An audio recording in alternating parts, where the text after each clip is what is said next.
Hello, everyone, and welcome to today's webinar, Wellness and Employee Engagement, Different Perspectives. My name is Natalie Varanya, and I am the Marketing Specialist here at TalentMap, and I will be your webinar host today. We have a very special webinar panel lined up for you. We have Norm Baillie-David, the Senior Vice President of Engagement here at TalentMap, and for our clients joining us today, you probably already know Norm. He's our in-house expert in workforce measurement and experiences who works closely with our clients to help them really understand their survey data and improve their workforce. We also have two more special guests, and I'd like to take a chance to introduce them. We have Linda Lewis-Daly and Brad Gerard. Linda is a workplace wellness program consultant with Goodlife Fitness and the owner of Lewis-Daly and Associates Workplace Wellness Solutions.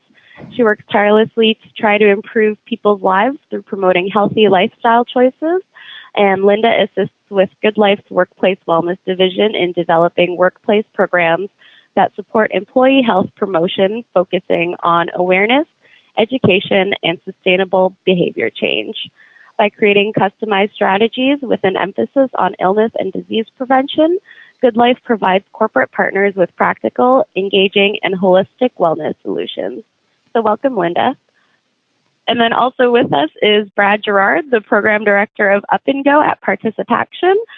ParticipACTION is Canada's premier physical activity brand for over 45 years and is a wildly recognized thought leader and champion of physical activity and sport in Canada.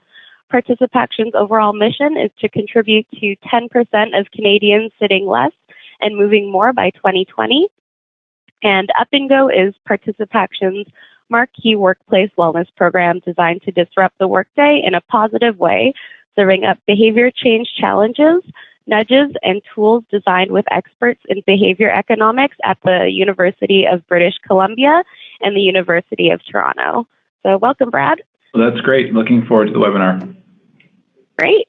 Okay, so those are our guest speakers, and then I'll just quickly go through the agenda right now. So after my introductions, we'll kick off the webinar with Norm, who will discuss whether wellness increases employee engagement. And then we'll have Linda and Brad share their strategies and practical tactics on how to get started on building a successful wellness program. And then finally, we've also reserved the last 20 minutes for some Q&A before wrapping up. So at any point of the webinar, you can submit your question using the question box on the right-hand side of your screen. I will be keeping a list of questions as they come in for the end of the presentation. Because there's a lot of you on the line today, if we're unable to respond to the question due to time limitations, I'll be sure to follow up by email with responses from Norm, Linda, or Brad. And then I also wanted to mention that this webinar is being recorded. The recording and slide deck will be posted on the website early next week, and an email notification will be sent to all registrants once they're available. And then, so I have one last thing before we jump in. For those who are not familiar with TalentMap, I wanted to give you a quick overview of who we are and what we do. So we've been in business for over 18 years, and in those years, we've conducted more than 7,000 employee engagement survey projects. Each year, we survey over 1 million employees across more than 500 organizations. So what makes TalentMap unique? As many of you know, there are no shortage of survey providers that collect and report your data, but there are three things that stand out and make TalentMap unique. So first is our extensive knowledge and experience. We help you ask the right questions that are valid and reliable in order to collect dependable employee data you can use. And second is our vast industry-specific benchmark data that puts our clients' survey results in the context of their competitive marketplace. And third is our proven 7-step process that adds relevance, perspective, and detailed actionable recommendations that guide HR professionals, managers, and executive teams to build a stronger, more productive workforce. So these three unique points boiled down is our three core elements. So we help you ask the right questions. We dive deep into the data to analyze results, to uncover valuable employee insights, And what makes TalentMap truly unique among the sea of competitors is that we stick it out.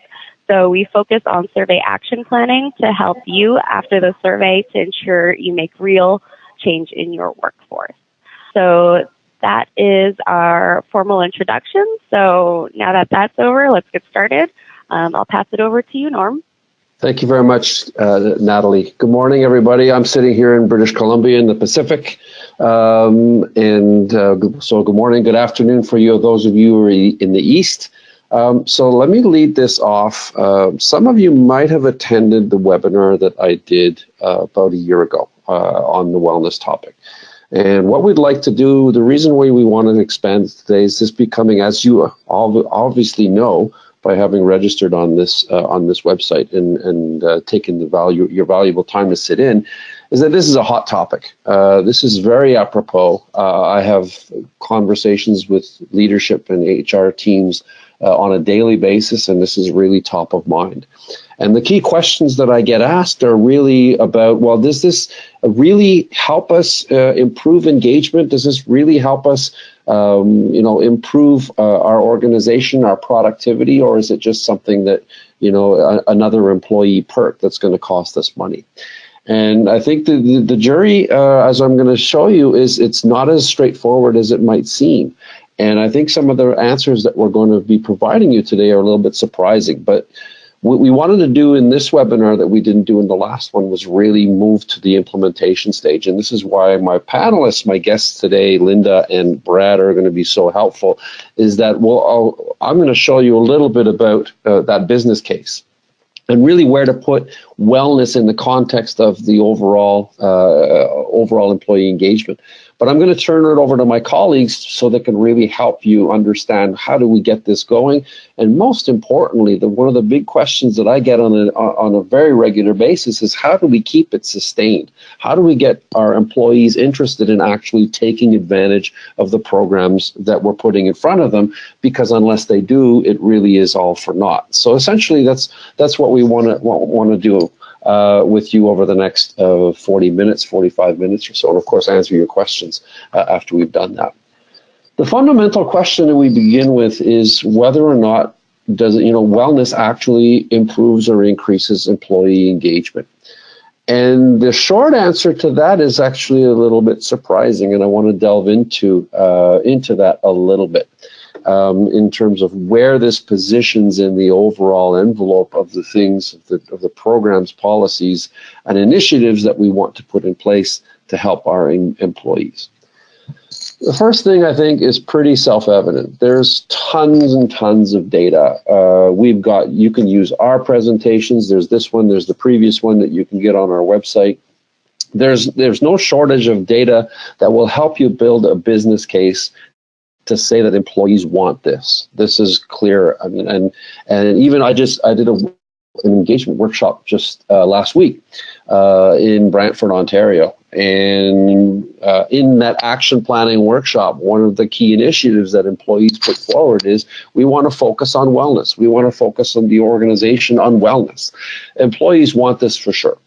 And essentially, it's not just about employees wanting this. There is a lot of data that shows that there are linkages between the wellness programs and key business outcomes, productivity, absenteeism, etc. So there's no shortage of information that's going to support your business case to implement wellness. I'll just show you, for example, now when we look at some of TalentMap's data, Natalie explained a little bit to you about our robust benchmark. Our benchmarks essentially have hundreds and hundreds of thousands of individuals in there, so it's quite robust, and it's North American wide, primarily, with a smattering of responses from Europe and even Africa, South Africa. So it's not quite a global database yet, but it's getting there. But really, I mean, most of our listeners today, our audience, are North American based, and this is a North American based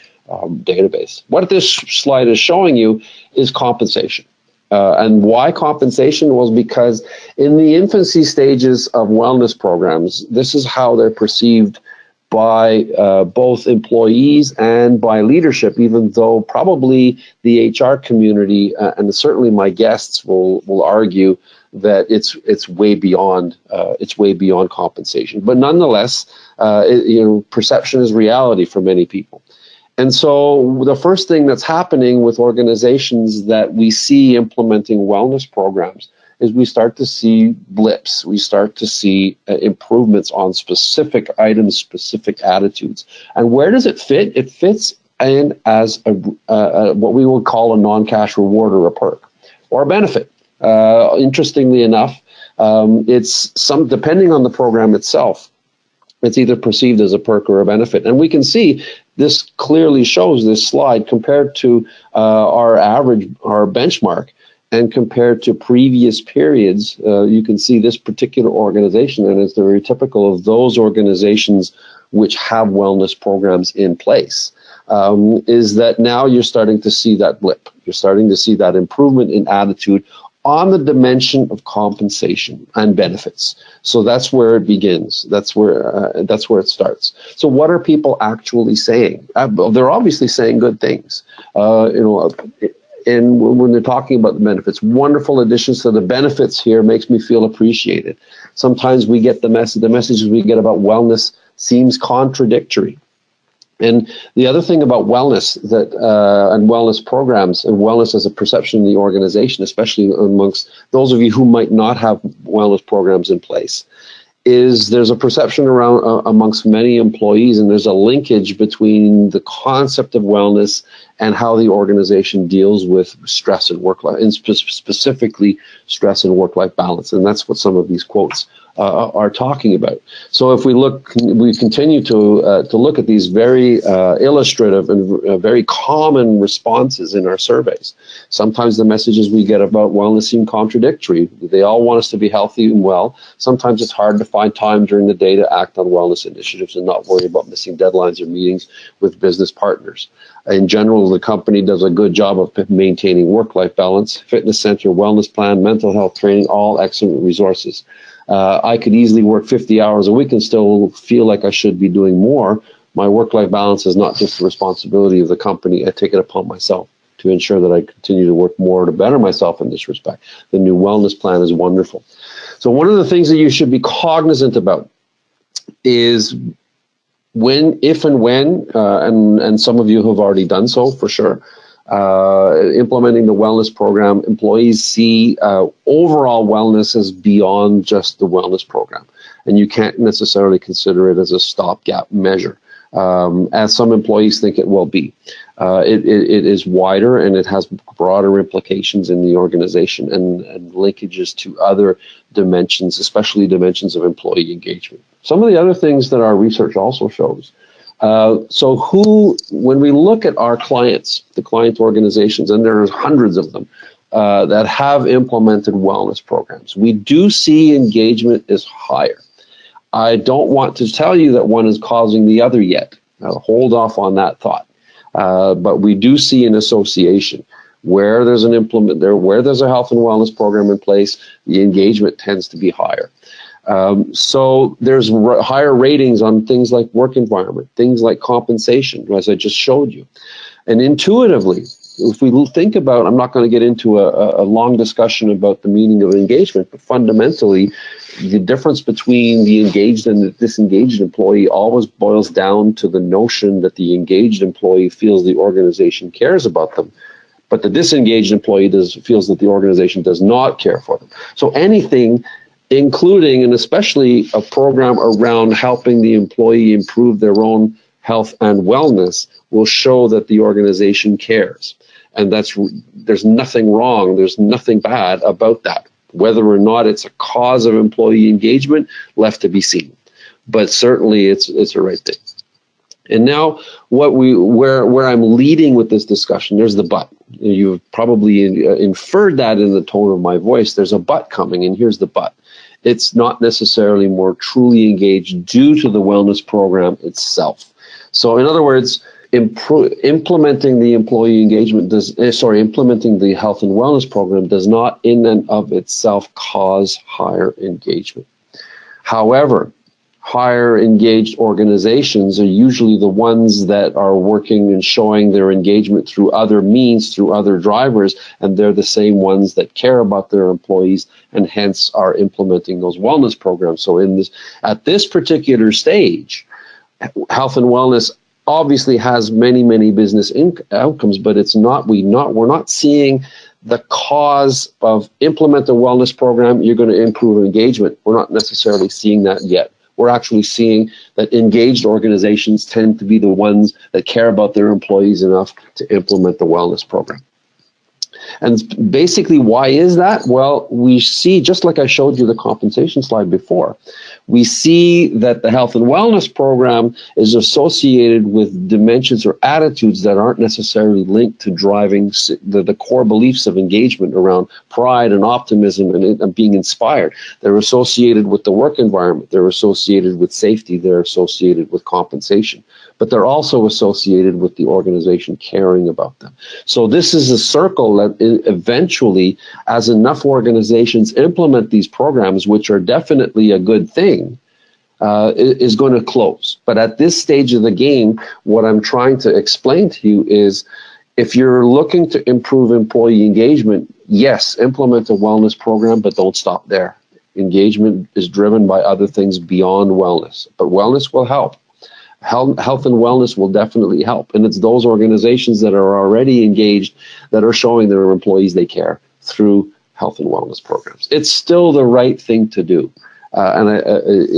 is what I'm trying to say. Just don't be don't take a simplistic attitude that says, okay, well, we need to improve employee engagement, therefore we're going to implement a health and wellness program. You'll be disappointed on the engagement front, but your employees will be very satisfied with the health and wellness program, and it will provide you with other business outcomes. And I think that's the real key here. So, having said that, I'm going to turn the microphone over to my colleague, Linda Lewis-Daly, and she's going to say, okay, well, all right, so now we've got a business case in place and we know exactly how it fits. How do we get this ball off the ground? How do we get started? Linda, if you please. Thanks, Norm, and hi, everybody. Well, let me start out by saying that wellness programs come in all shapes and sizes. At Goodlife, we've seen successful programs that have been completely grassroots or employee-driven, where others had a strategic plan right from the outset. But most wellness programs, in our experience, quite honestly, get started somewhere in between. And the important thing is just get started. So what we've done today is we've chosen to highlight some of the strategies and share some tactics to help you either start your program or grow your program and help your program become sustainable. Because at the end of the day, we want our wellness programs to be part of the fabric within our organizations. So we're going to explore the 4 Ps. From a strategy perspective, we're going to talk about pitch, people, process, and from a tactical perspective, we've called it ParticipACTION, which is talking about engaging people in the program. It's talking about how you keep your program sustainable. So if we're looking at building our business case, the pitch is really important. If you see the 3 C's there, these are the common reasons why organizations tend to introduce their wellness programs. They're looking to save money, they want to improve their corporate culture or their engagement, or they see wellness, as Norm says, as the right thing to do. I was very fortunate in my early days in wellness that I worked for a telecom company here in Canada who understood that their corporate social responsibility approach would eventually result in culture and cost savings. And in fact, it did, and that program is still going strong 20 years later. So knowing whether your company is interested in becoming an employer of choice, perhaps, or if they want to manage chronic disease costs, knowing this information will help you prepare your pitch so that you can address what's important to your leaders when you're presenting them with your plan for a wellness program.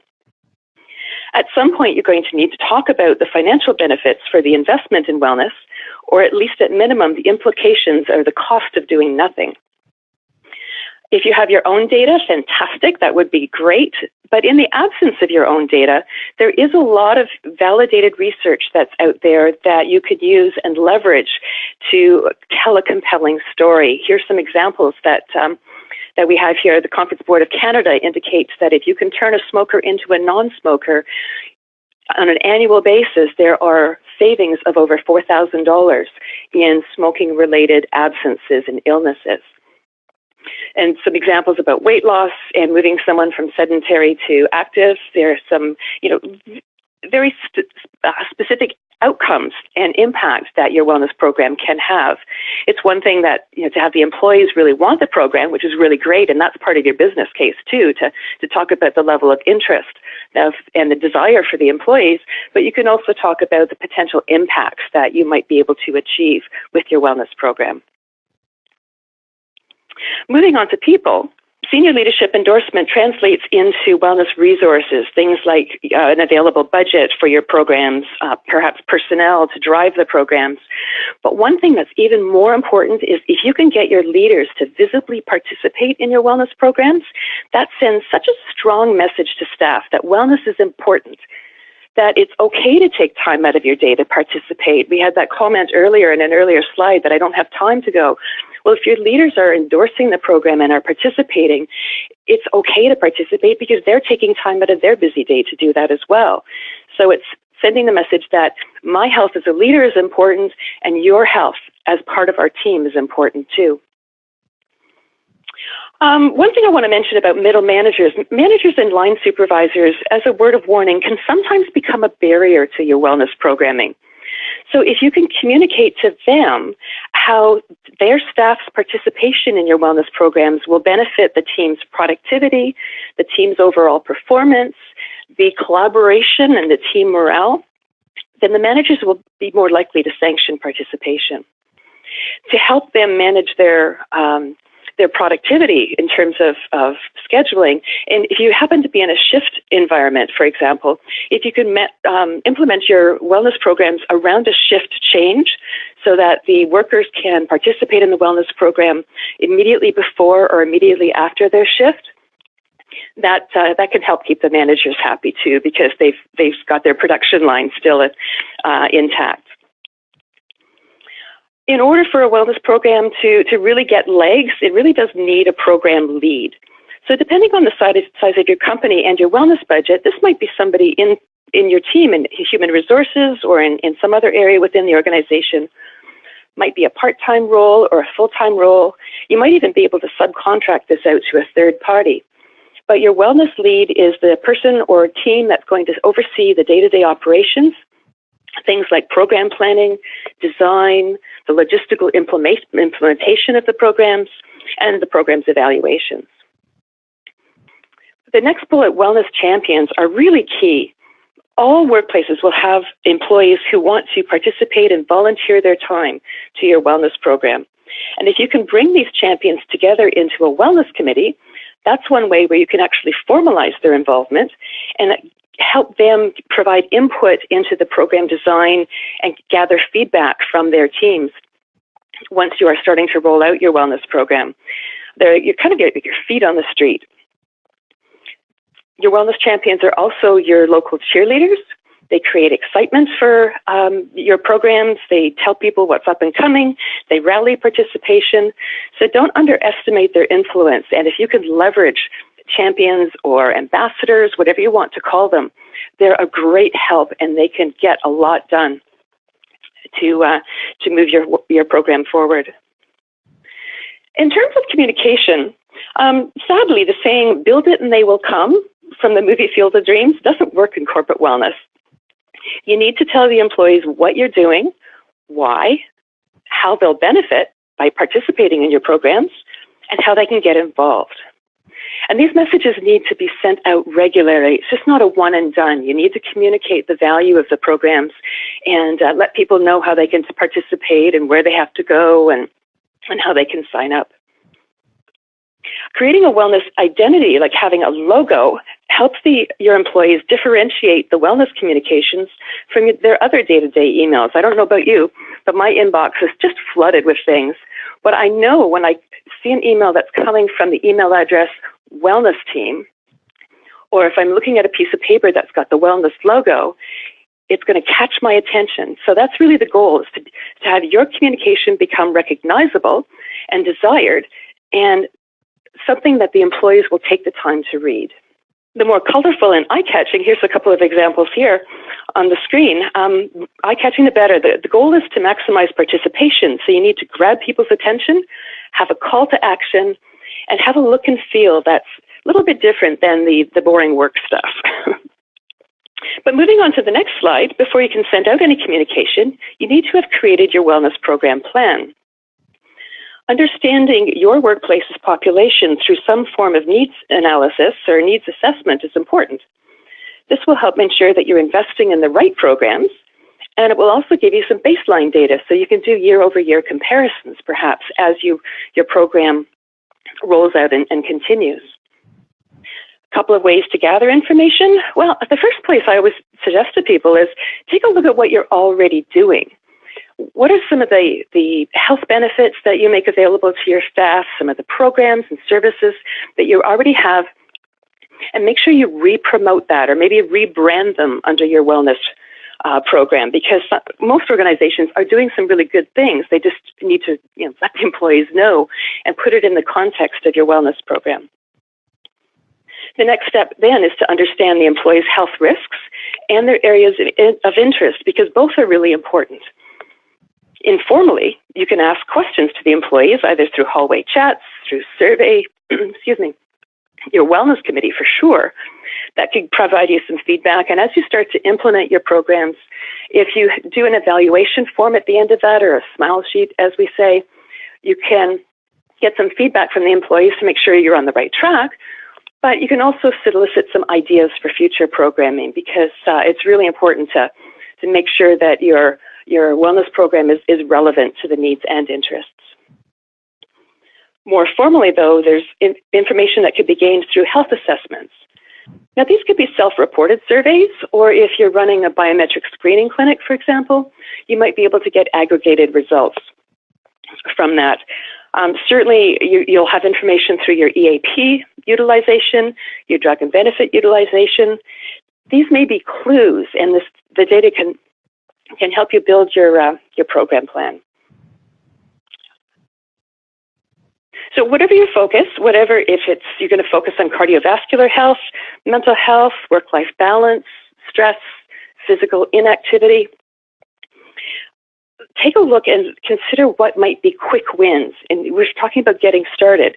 Quick wins are those things that don't cost a lot of money, they don't take a lot of effort, but you're going to get a lot of traction from them, a high return in terms of participation. These quick wins can help build momentum for your wellness program, get people talking about the wellness program, while you work on developing some more longer-term or more complex programs to address larger needs. So starting small is really important, and being able to build on those successes as you work on some larger initiatives. Some of the things that you might want to include in your wellness program are what I call signature programs.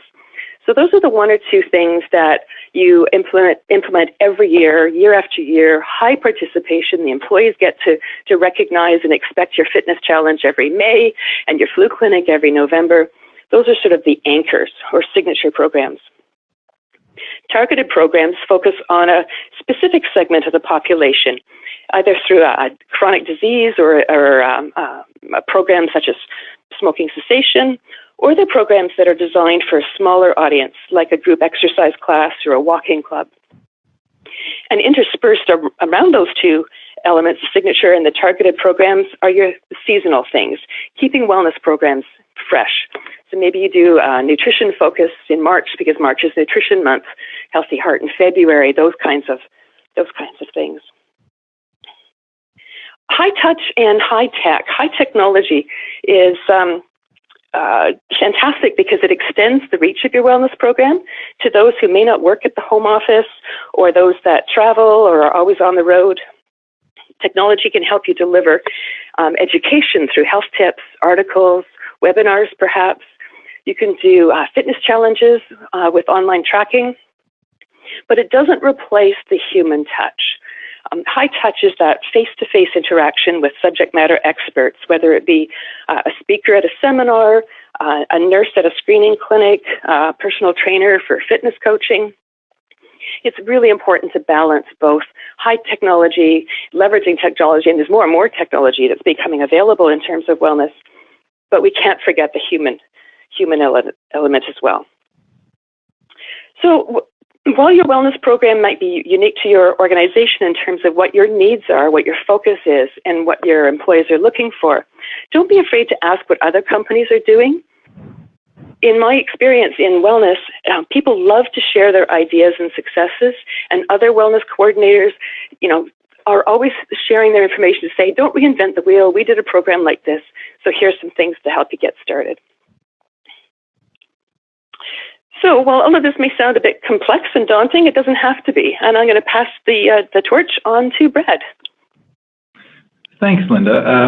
So yeah, if we've been talking a lot about, Linda had some really great points about how to get started and specifically how to learn about what's meaningful to your workforce. And I think that's where I will pick up and now look at how you go about implementing a program. So you've gone through the process of learning about what your employees want or see through through data and reporting, what's important to your organization. How do you go about taking that information and turning it into something meaningful in your workplace with regards to a wellness program? So I want to start with what we use with Up and Go, which is an assessment of the workforce and how ultimately they may be able to engage with the platform, because for us it's all about creating a solution that has a high probability of engagement from the very beginning. And so how we start doing that, and how one of the tips I would recommend would be looking at the capability of your workforce. So depending on what the nature of your wellness program is, so look at the capability. Do they have either the physical or psychological requirements for the program? So it might be, for example, maybe there's an education piece. Maybe you have to do a lot of work initially to explain a new benefits package, or so look at the capabilities and try and get an assessment of where your employee base is at and where might be the barriers to engagement, both physically, if it's physical activity based, or psychologically, if it's more about information and awareness. Look at those factors and try and create a map of where you see the barriers to engagement, because it's really important to know those up front. Another piece of the model that we use is looking at the opportunity. So within your wellness program, do your employees have the opportunity to engage with it? And that could be, again, physical. It could be the time, location, or resources needed for your program. Or it could be social. And Linda did a good job of talking about some of the ways to get around some of these social barriers, around cultural norms and social cues, by using your executive and leadership to have a visible role in supporting the program, by using workplace champions, people that already have learned about the program or know about the value of it, that can start to seed the message internally amongst their peers. Those are very, very important tactics that you could use to create engagement from the very beginning of your program. And lastly, look at motivation. It's very important to understand, as best you can, the motivation to want to use the wellness solution that you're providing. I think we've talked quite a bit about doing the assessment correctly up front, whether that's using a third party to mine through your data or create surveys to help you understand where your workforce is at, or doing it yourselves, boots on the ground, and just asking people and doing your own surveys, that kind of thing. It is really important to get an understanding of what might motivate your workforce, depending on what your wellness program is, and that's something that for us we call this and it's a well-known model in behavior change. It's the COM-B model. So looking at your capability, your opportunity, and your motivation to want to engage with the wellness program that you're building, and that's very important. And I think it ultimately will help you design for engagement right out of the gate. The next piece of designing for engagement, if we just go back one slide there, Norm. So now I'm going to talk about creating an amazing user experience. And so really what it comes down to is learning as a process needs to be fun. So when you're in a wellness program, there's typically always some kind of learning to be done, whether that's informing employees of new benefits that they have, or relaying information about and compelling data about why they should want to embrace the services that you're now offering. Creating an amazing experience can be done by, and we've done this with Up and Go, by taking some tips from other amazing experiences that people have. And so these tips here that you'll see that I'm going to share with you now come from a lot of different psychology and behavior change, but they really come from game theory or gamification, if you will. So, why are games so engaging? Why do people want to stay engaged in games? And how can you use those kind of things in your wellness program? And certainly this is what we've learned with Up and Go, which is, and Linda mentioned this as well, from a challenge perspective, start easy. So start small, start easy, both literally with the size of your program, but also with the nature of the ask on the employees or the message that you're trying to relate. Nothing complex got that way without starting simple. So start simple, both with your challenges and the scope of your programs, and start to build on that. So start with your challenges being easy, and then definitely increase the difficulty. And this may specifically lend itself to physical activity, but it also does for knowledge too. So don't bombard your employees with too much knowledge right out of the gate. Try and come up with a plan where you can seed the right communications over time, because we can all only consume so much information. And so you really should plan out a long-term strategy for how you can deliver the information over a period of time. The next piece is, especially with regards to health and wellness initiatives, is showing progress. Positive progress is a big piece. And so finding creative ways, this doesn't have to be difficult, but finding creative ways to show employees that they're making progress, either with regards to they have completed X number of education modules on wellness, or they have used a certain amount of their benefits, or have either getting points for participation in the wellness program that you're offering.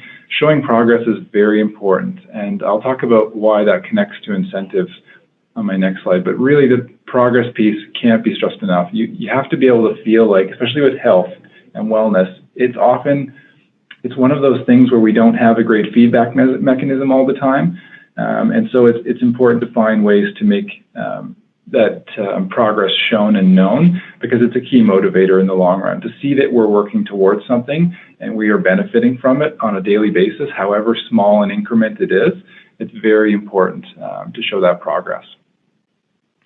Next is change. This is really, really important to keep things fresh. And we like to say keep things fresh, but why do we have to change things so often? And it's deeply rooted in our psychology. There's a factor called habituation in all of us, where you for example, if you looked at your house and you walked in your front door, you would stop noticing the coat rack, the picture on the wall. That's habituation. Things that stay the same, or things that come back over and over again at the same interval or with the same delivery style, we start to ignore them. And that's just a natural part of us. And so changing things up will keep people's attention. And that's really important with a wellness program. So keeping things fresh is a way of keeping people engaged and keeping people paying attention to the message that you are offering or the services that you're offering.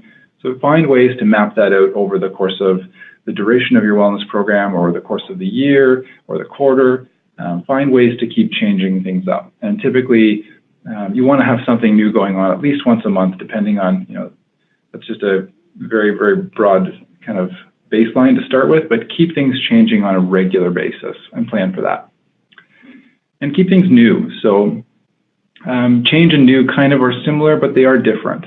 When I say keep things new, it's looking for new ways to engage individuals who maybe haven't engaged in the wellness program. So throughout the year, making sure that you're finding ways to re-engage with those who either haven't participated in the program before, or who maybe are harder to reach.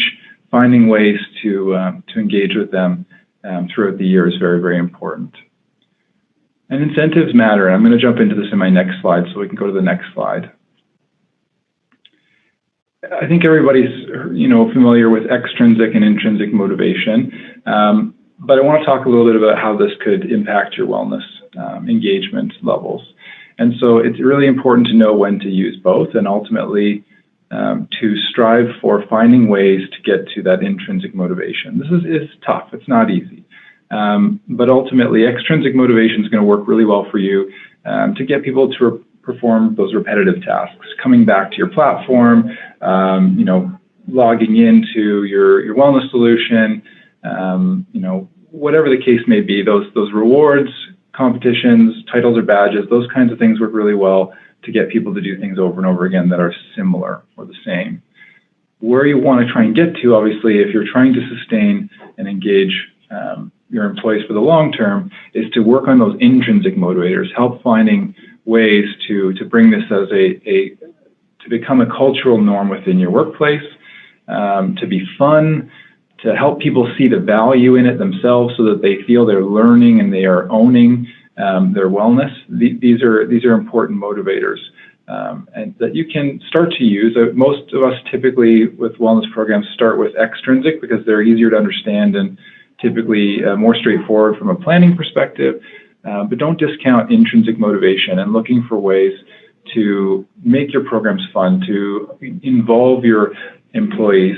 Champion programs are a great way to give autonomy to folks to own a piece of the wellness program. Always tying it back to why this is important and having that greater meaning and purpose. These are ways to start to seed intrinsic motivation into your wellness program. And it's ultimately the only motivation that can potentially become a sustained long-term motivation. People don't keep going to the gym, because they're getting rewarded to do so. Eventually, if they sustain that behavior, they're sustaining that behavior based on enjoying or seeing the benefits of feeling empowered by that kind of behavior, that kind of thing. And so we'll go into my last slide now. And so the last piece about, because it is a common question, is how do I keep my program engaged? How do I keep my employees engaged, and how do I sustain my wellness program? And I think the big piece that we learned with building Up and Go was that relapse is a very real thing. It's a natural part of learning and part of any adoption of any new habit or behavior. We all relapse at some point. I think we can all think about different new things we've taken up in our lives, that it's not a linear progress. You don't just start something new and see success at greater and greater intervals. We all fall off the bandwagon at some point. It will definitely not be an exception for you and your wellness program. So it's just the best thing to do is just to plan for it. And that's what I talked a little bit about, that new factor of finding new ways to re-engage those who have maybe not been participating or who've fallen off of the engagement of your program. Finding those ways to deal with relapse is important, and finding ways to re-engage those who've fallen out. Also, from just a sustainability perspective, it's about maintenance. There is not a program out there that you can turnkey and that will begin in January and you launch it and you don't have to do a thing and it takes you through to December. It just doesn't exist and probably never will. So ultimately, it really is about finding ways to plan for the necessary maintenance of your program. If you're changing things up, you have to naturally build maintenance into your program because you're going to need to be implementing new communications or new services, or if you're creating a full wellness solution that takes you through whatever the duration is that you decide, make sure that you're planning the maintenance and make sure that you have the right resources in place to maintain, because there is no such thing as a wellness solution that will sustain itself. It needs to be maintained properly. And so these are just something that's kind of what I wanted to share and some of the takeaways we've learned to build it with building Up and Go. Yeah, thanks very much. Hey, great. Thank you so much, Brad. And thank you, Norm and Linda, as well. That was a lot of valuable information for our listeners. So I just wanted to take this time to give everyone a chance to submit their question if they haven't already. So please feel free to submit your question on the right-hand side. So while more questions come in, I wanted to mention a few things. We recently published our Employee Engagement and Action Planning for Dummies book. If you haven't yet, you can order your copy on our website. The book is free, but there is a shipping charge, but I've added a promo code for you to use. So the promo code is Take Action. So apply that, and then it'll waive the shipping fee. And then one more thing is that we've been working very hard here at TalentMap to provide additional resources for our clients and followers. So we recently refreshed our blog, adding new resources every week. So there's a collection of great articles that provide tips, tricks, and a look at industry trends. We also have a new resource center as well, where we host a bunch of how-to guides, some checklists on employee engagement surveys, as well as information sheets that are industry specific. So feel free to check those out. And then, okay, so we have a bunch of questions that have come in. So first one comes from Christina. She is at a not-for-profit primary healthcare organization, and they do have funding for wellness initiatives. And she wants to know if there's a list of employee health and wellness initiative or ideas that can be shared with her. Okay, Norm, Brad, Linda. Well, certainly if anybody was looking for some ideas, they could reach out to any one of the three of us to provide them with some insights, and certainly in the hospital area, you think that employees that work in a hospital environment are themselves healthy, but they need just as much help and guidance as the rest of us do. So because there's shift work involved, you might have to be creative in what you take to the workplace and how you schedule things. But there's lots of resources that we can offer to medical, nursing, and all of the folks that work in hospitals. Yeah, and I would just add to that just quickly that I think, and Linda, you touched on this in the presentation, it is tough to find necessarily a one-stop shop with all of the resources and wellness services available, because it isn't one size fits all, and there's really, everybody's wellness needs are different. And so it is about finding good resources or individuals to reach out to, certainly to help you start to create that list for yourself of potential services that you might be considering. Okay, great. Okay, she does have a follow-up statement. So she actually has no funding, and they're not a hospital, and they have 24 employees. So would you have any other suggestions for her? I can chime in here because I've been dealing with a number of very small organizations that are asking me very much the same question. And basically, bring the employees in. Essentially, state the intent. Say we want to get something started from an employee wellness perspective. Let's start. If we can form a group of volunteers, and then that group of volunteers, 5, 6, 8 people, whatever it happens to be, can start to brainstorm on some very low cost, quick win type of things. Things like, okay, we're going to have Thursdays at the gym. And that don't necessarily cost a lot of money. The key is we want to, for example, let's do a standing staff meeting every second week. Those types of things. There's a lot of different ideas that can all start to improve wellness in very, very small ways. But it gets the momentum going, and it gets the fun aspect and the accomplishment aspect that Brad, you were talking about before. So start small and start cheap, basically is the way to do it. And most importantly, include the employees in doing that. They've got the best ideas. Perfect. Thank you, Norm. And then I have one clarification question from Rhonda. This question's for Linda. If you could let her know what smile sheets are again. Oh, yes. Smile sheets are evaluation forms. So at the end of a workshop, for example, you would have an evaluation form, just a short little form to say, how was the speaker? How was the content? Was it relevant? What other ideas might you want for the next workshop? And speaking of workshops, just something that came to mind, and this is sort of to address the previous question, is that look into your own community as well as looking into your employee volunteers and what they want. There's a lot of resources available to you in your own community in terms of health education. So you might have a chiropractor or a naturopathic doctor or a chiropodist that's in your community, and they're often really excited to come into a workplace and deliver a workshop to tell people what it is that they do and how they can help in their health. So there are some free resources in that regard in your community. Perfect, thank you.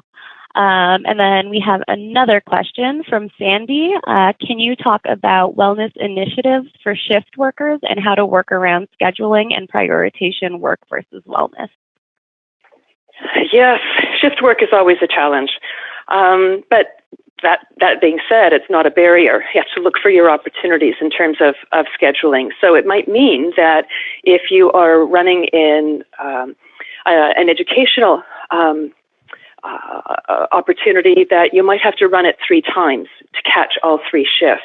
Mm-hmm. You know, I mentioned earlier, catching a shift change that allows people to participate in something before their shift or right after their shift is really helpful as well, so that you're not actually impacting the workday. But working with your whoever is managing the schedules, working with the manager or working with the workforce planning group to help them help you determine the best times to run programs. I would just augment that by it's really, really important to make sure that those that are not on the regular shifts, so the evening shifts, the morning shifts, whatever it happens to be, you need to bend over backwards here in terms of that planning to make sure that they're included in those activities, or at least have the opportunity. If you plan things for lunches or you're planning things for mornings and the night shift can't participate, you're actually going to be doing yourself more harm than good. And it takes extra work. It takes extra effort in terms of doing those things. It takes repetitiveness in terms of doing some things multiple times. But that's going to be crucial, because inclusiveness is probably one of the key aspects from an engagement standpoint in terms of your wellness program. So it's really you have to think twice and really work hard to accommodate those shift workers.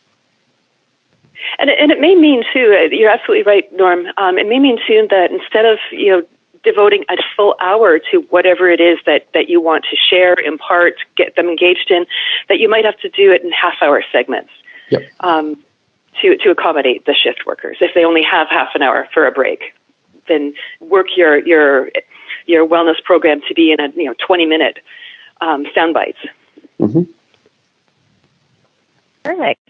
So I have a related question to this topic. Tanya is asking, so she understands that they can use technology to keep in touch with employees, but do any of you have tips on engaging employees who work from home full time, and how can she facilitate and encourage them to participate? I'll take that one. Essentially, anybody who's working, unless they're a complete remote worker, so if they're working in a different city, for example, that's different than if they're working from home within and in a driving distance to the main office. So if there should be programs in place to get people together for business reasons within the same city on a fairly regular basis, bringing those home workers, the teleworkers in. That's just good teamwork and collaboration. But there's an increasing number of cases where you have remote workers, people who are working solo in different cities. And in that particular case, it's a question of including them in the planning of the wellness program and soliciting their ideas on what they can do and how they can tap into resources. And secondly, if there are education elements or education events that you do something like we're doing something with you today, which is including them online and giving them the opportunity to participate through technology. And finally, where resources permit, If there's money allotted for gym memberships and things like that, then they should certainly have access to that. But that's probably the easiest and quickest fix. Is the other two that are going to pose more difficulty. Your biggest enemy is going to be benign neglect. It's going to be not thinking about that individual, especially when you're a large organization, not thinking about those individuals who are not there physically present all the time. But you need to do that. You need to make that effort to do that. I would just add to that. Oh, sorry, Brad, go ahead. I think this is where technology can definitely help you, and I think there are different social platforms where if you're a remote worker, some of the times it's the things that work really well that we already know work well in the social media world, which is building programs around social posting and things like that that will help drive engagement. Certainly, we see that with Up and Go is that, sometimes it might be posting photos of things that they're doing related to your program, whether it's going for a walk or choosing a healthy habit or those kinds of things. But it's the act of seeing someone else, even if you're not in the same office space, that helps encourage others. And I would say from Linda's part of the presentation today, really, I think especially when remote, it's even more important to engage your leadership and to build a champions program because it will help. But I think I do agree it's one of those challenges, and I think technology can certainly help. And I would consider a social stream as part of a way to engage a remote workforce. Just to pick up on that, Brad, there's a lot of apps that allow for that type of competition. So you can, and the apps themselves will provide that forum for the competition. And so if you're basically having a steps competition over the course of a week, everybody can post their steps on that particular app. And there's a whole range of other things that you can do that. So really, you're really driving that inclusiveness by doing that. That's good. Okay, perfect. Time for one more, Natalie? I think we can do one more and then we'll wrap it up. So I have one question here about office space. So Ruth is asking if we've seen any innovative commercial office space to set up the workstations. So if there are any examples of the physical workspace itself and how it improves wellness and health. Well, I'll jump in the easy one, the standing desks. Almost too obvious now. You'd be surprised how few and far between, but those once they're in place, they're a hit. And then from the standing desk to the standing meeting, around the standing desk, the walking meeting. So that's not office design per se, but just putting the standing desk in the middle of an open office. Your executive might get a little bit afraid of that because those things cost about $500 each. So they're going to want to put limits on it. But at the same time, it's one of those quick wins that helps get the ball rolling in terms of other design elements. I'm not an office designer, so I can't really go beyond that. But that's just something that popped into my head.